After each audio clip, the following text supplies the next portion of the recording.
आज हम न्यूटन के गति के द्वितीय नियम के बारे में पढ़ेंगे और इसके लिए व्यंजक की स्थापना F बराबर ma की करेंगे। तो इसमें किस टाइप के क्वेश्चन आते हैं ये पहले जान लेते हैं हम। तो इसमें पहला तो आता है पहला क्वेश्चन आता है न्यूटन के गति का द्वितीय नियम लिखिए। न्यूटन के गति का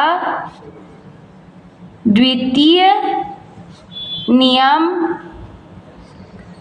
लिखिए। सिद्ध कीजिए कि F बराबर ma। इस सूत्र की सहायता से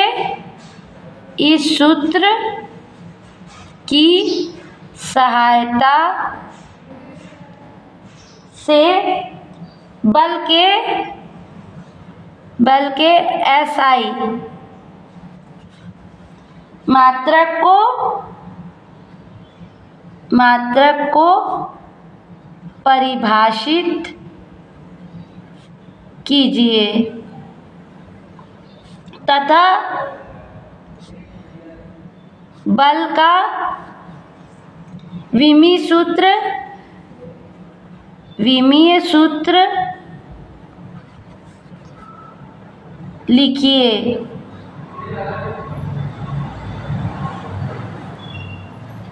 न्यूटन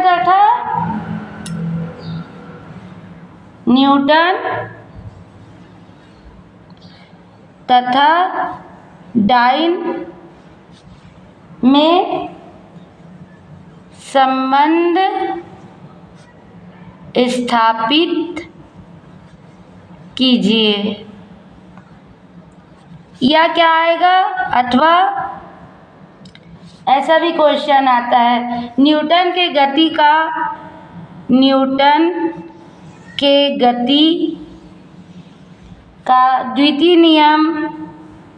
द्वितीय नियम क्या है। सिद्ध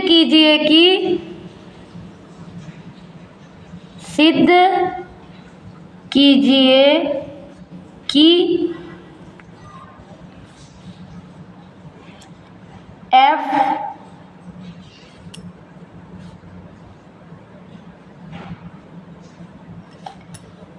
बराबर ma। ए क्या है, त्वरण है ना, और F पर जहाँ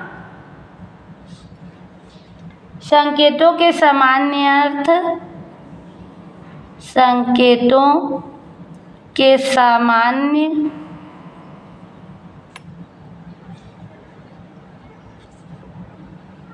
अर्थ हैं। या फिर इस टाइप का क्वेश्चन आएगा सिद्ध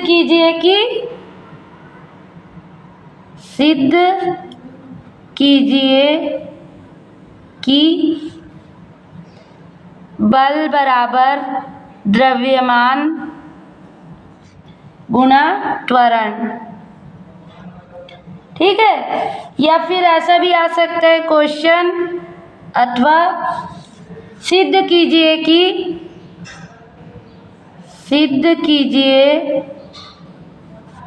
कि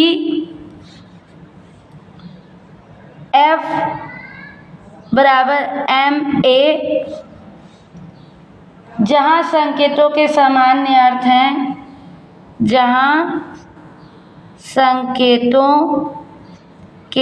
सामान्य अर्थ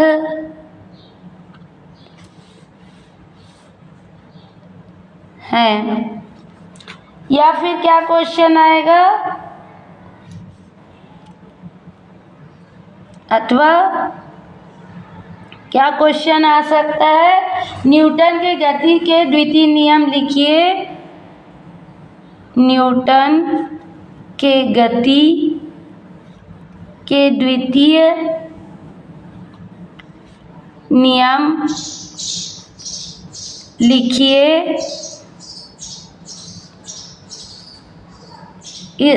इसका गणितीय रूप प्राप्त कीजिए। इसके बल के SI मात्रक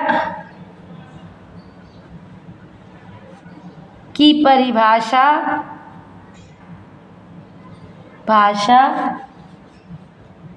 दीजिए। तो इस टाइप से क्वेश्चन आ सकते हैं, है ना, न्यूटन के गति के द्वितीय नियम के लिए। तो इन सभी में हम किस टाइप का आंसर देंगे, आइए जानते हैं, है ना। तो इस टाइप के क्वेश्चन के लिए हमारा आंसर क्या होगा, न्यूटन के गति के द्वितीय नियम से। न्यूटन के गति का द्वितीय नियम। क्या है न्यूटन के गति का द्वितीय नियम? इस नियम के अनुसार किसी गतिमान वस्तु में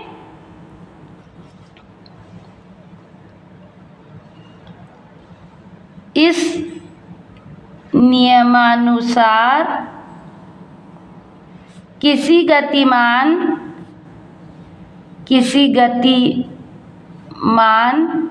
वस्तु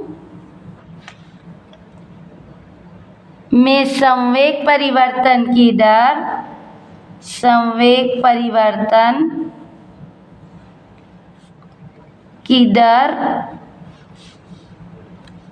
उस पर लगाए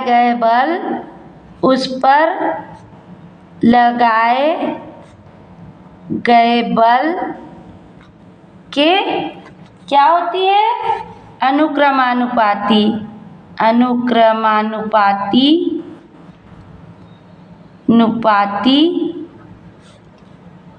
होती है और यह बल परिवर्तन की दिशा में और यह बल परिवर्तन की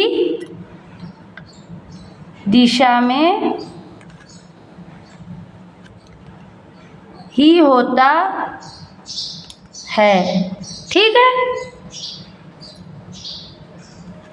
मान लो कि m द्रव्यमान की कोई वस्तु है जिसका प्रारंभिक वेग, मान लो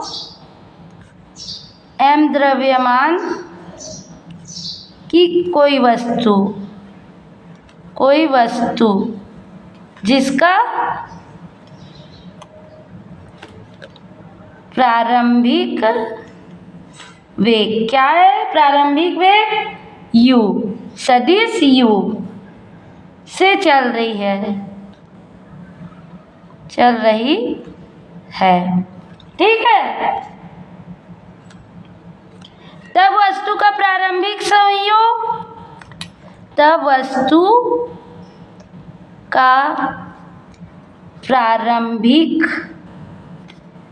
संवेग क्या है, P1 सदिश P1 बराबर क्या हो जाएगा, द्रव्यमान m द्रव्यमान गुणित प्रारंभिक वेग u। ठीक है, सदिश u। मान लो उस पर डेल c t समय पर तक, मान लो उस पर डेल t समय में क्या है, एक बल लगाया जाता है, मतलब सूक्ष्म समय में एक बल लगाया जाता है। तक एक बल F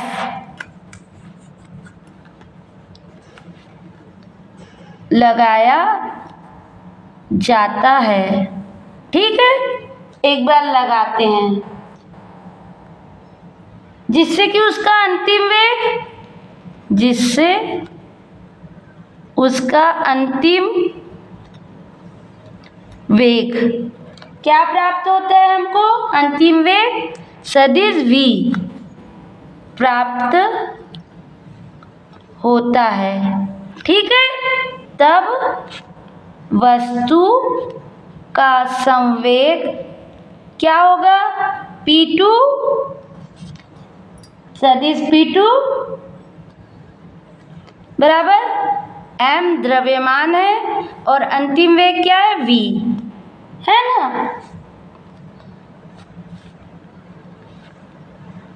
तो अब डेल टी समय वस्तु के संवेग में परिवर्तन क्या होगा? इसलिए डेल टी समय में वस्तु के संवेग में परिवर्तन क्या होगा? वस्तु के संवेग में परिवर्तन डेल पी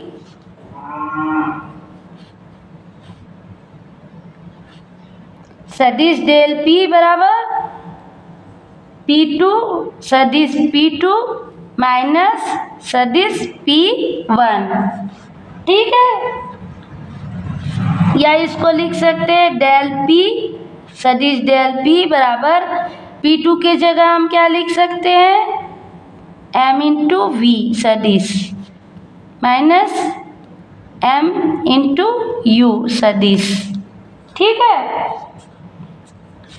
या यहाँ से लिख सकते हैं m कॉमन ले लिए V माइनस U। ठीक है, या इसको हम लिख सकते हैं m डेल V। डेल जहाँ डेल V क्या है? जहाँ डेल V सदिश डेल V वस्तु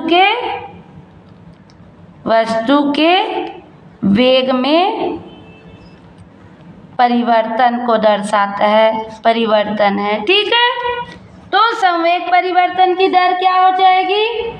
इसलिए संवेग परिवर्तन की दर बराबर क्या हो जाएगा? डेल सदिश P अपॉन डेल T, है ना। तो इसे हम क्या लिख सकते हैं? इसे लिख सकते हैं हम डेल P की जगह क्या लिख सकते हैं? m डेल V सदिश V अपॉन डेल T। ठीक है, परंतु हमको क्या पता है? परंतु त्वरण A बराबर क्या होता है?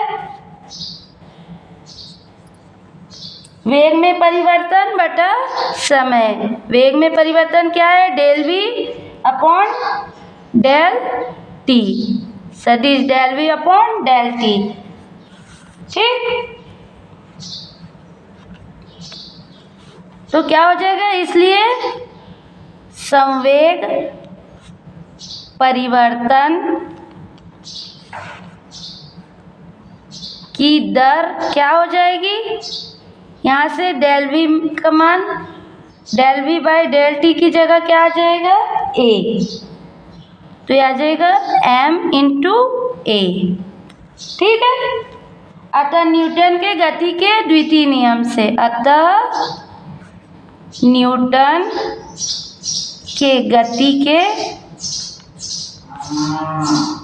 द्वितीय नियम से क्या होगा? न्यूटन के गति के द्वितीय नियम से बल अनुक्रमानुपाती होगा संवेग परिवर्तन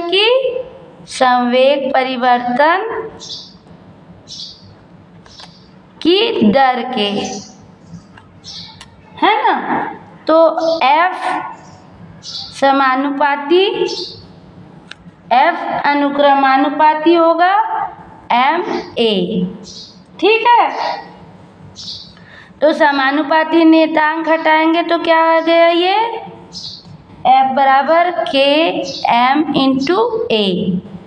ठीक है, के क्या है जहाँ के बराबर कांस्टेंट, ठीक, नियतांक है। ठीक है,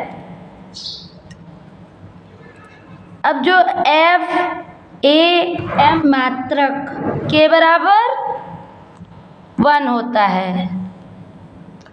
ठीक है, तो क्या हो जाता है सदिश एफ बराबर एम इंटू ए। ठीक है, इसलिए ये आ जाता है हमारा सदिश एफ बराबर एम इंटू ए। और यही क्या है, न्यूटन के गति का द्वितीय नियम है ना। इसे दे देते हैं हम इक्वेशन नंबर 1। ठीक है, अब इसका मात्रक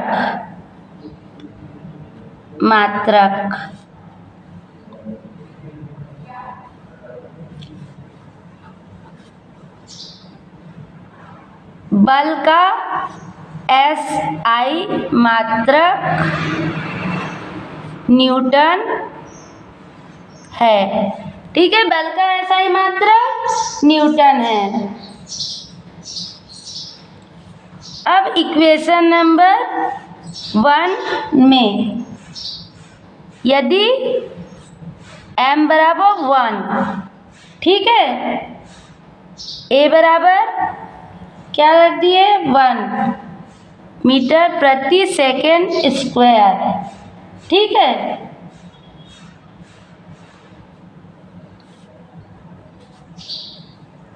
हो तो F बराबर 1 किलोग्राम इंटू,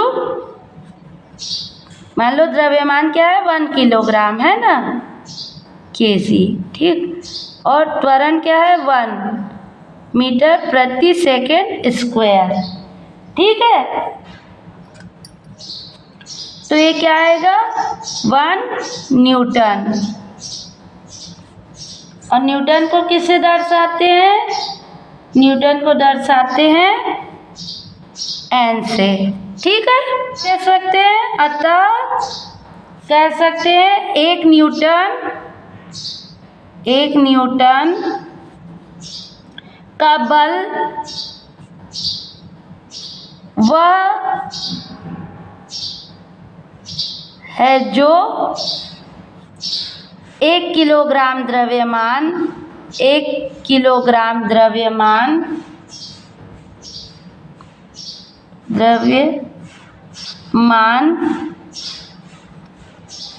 की वस्तु में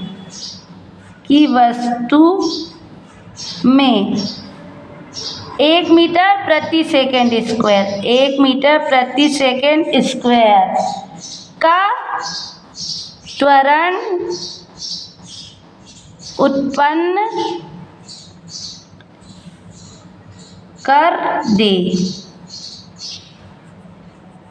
ठीक है, या इसे इस प्रकार भी पढ़ सकते हैं कि 1 किलोग्राम द्रव्यमान की वस्तु और उस वस्तु में यदि 1 मीटर प्रति सेकेंड स्क्वायर का त्वरण उत्पन्न होता है तो इन दोनों के गुणनफल 1 न्यूटन के बराबर होता है। ठीक है, अब बल का विमीय सूत्र, बल का विमीय सूत्र क्या होगा, क्या है F सदिश F बराबर ma। ठीक है, तो बल का विमीय सूत्र क्या होगा, F का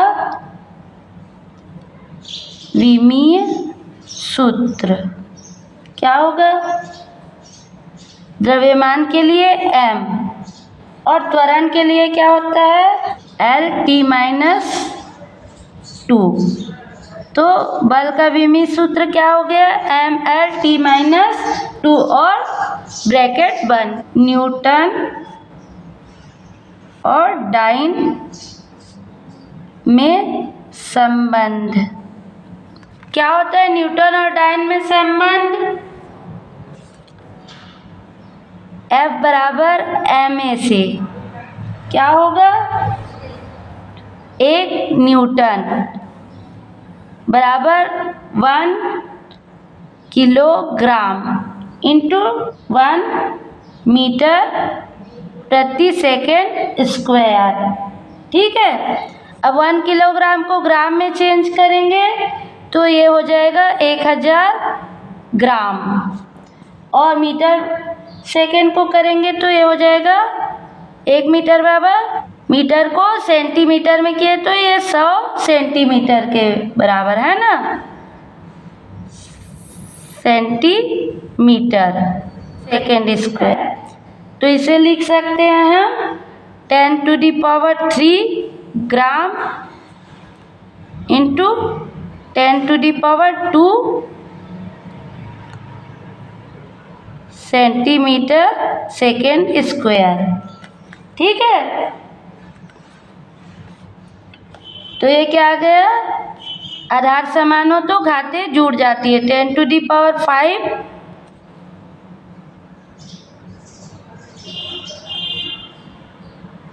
gram centimetre second square 1 Newton बराबर है ना।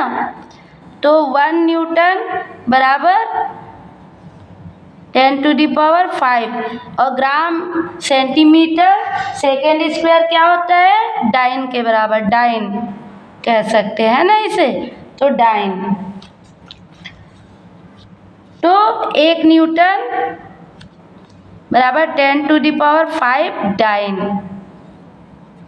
और यही न्यूटन और डाइन में संबंध होता है।